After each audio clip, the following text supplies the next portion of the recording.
Hi, I'm Michael, and these are the KZ CRN IEMs from KZ. These IEMs are a collaboration between Crinacle, the IEM tuner slash reviewer, and the IEM company KZ. They're available for $35 or $40. They're pretty cheap. They are a tribrid design. They have a dynamic driver inside, a magnetostat driver, and a balanced armature.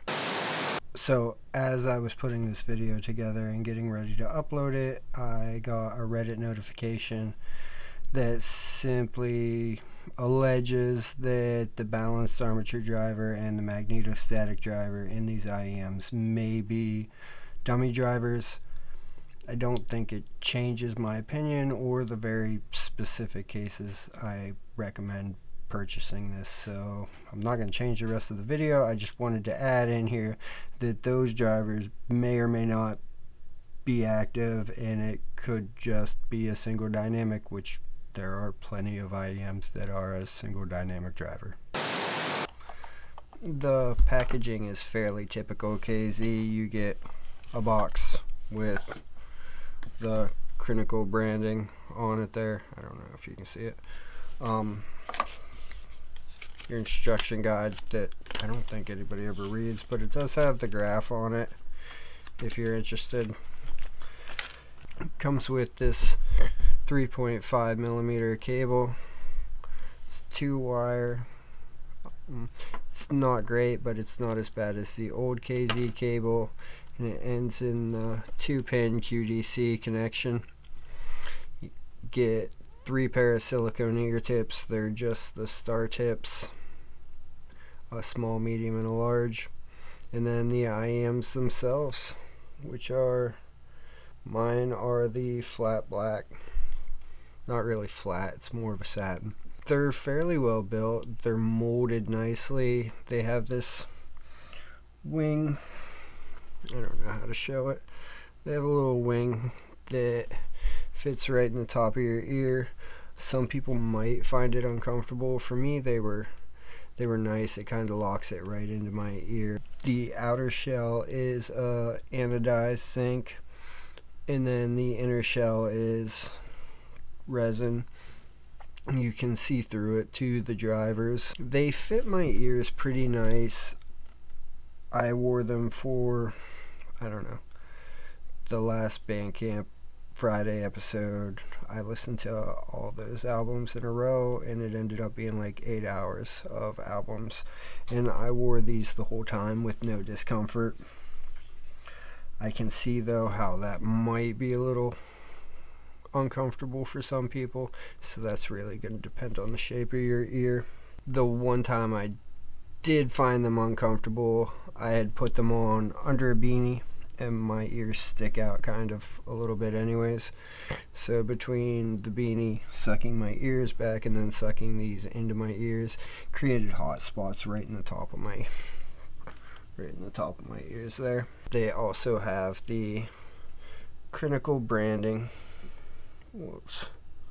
Where is it? Right on the top there. I don't know if you can see that or not. Just his logo. So yeah, these things cost $35. These are a neutrally tuned IEM at the $35 price point. I think they did a really good job. Sub bass on these is fantastic. It's a bit elevated. There's a lot of that rumble. I was listening to Coffin Salesman, the watchmaker, right at about 117.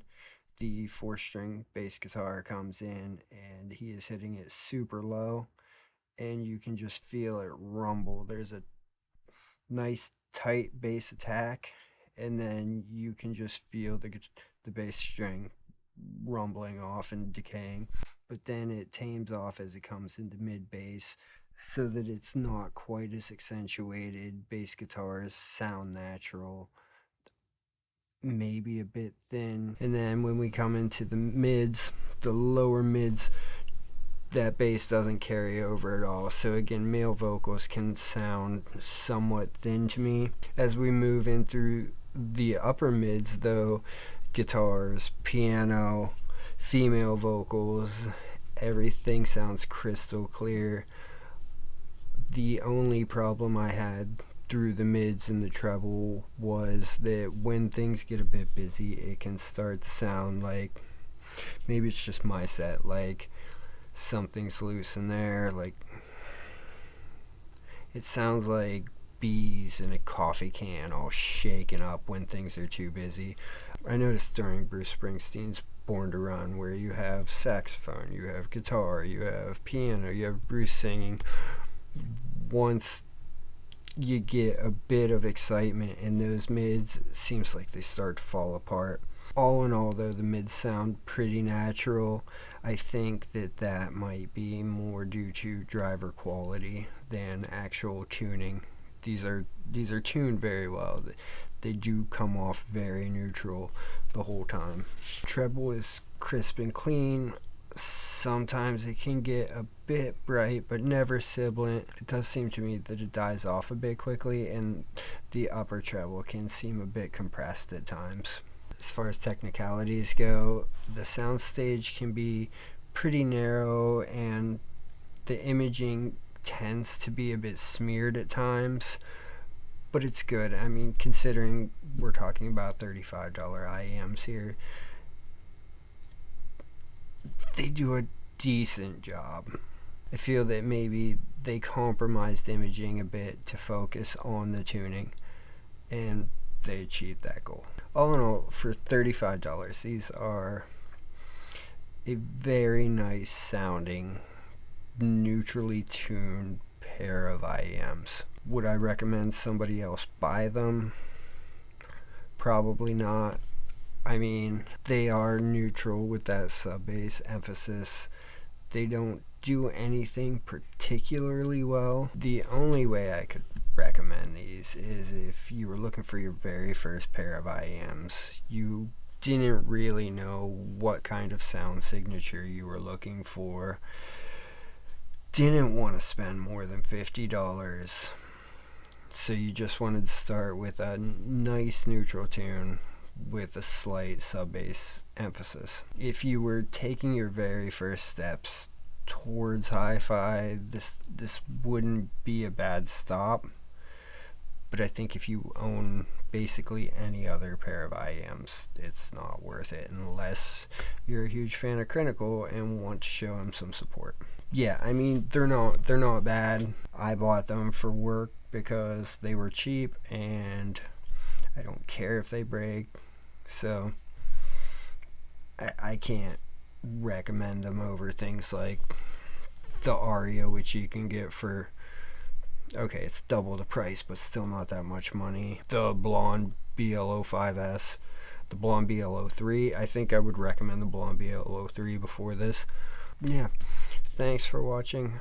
Like, subscribe. I haven't done one of these in a while, so I wanted to get back into it. I have a pile of stuff that I have purchased just sitting here, so hopefully I can make this a regular thing now that life has slowed down a little bit. I appreciate you watching. Thanks.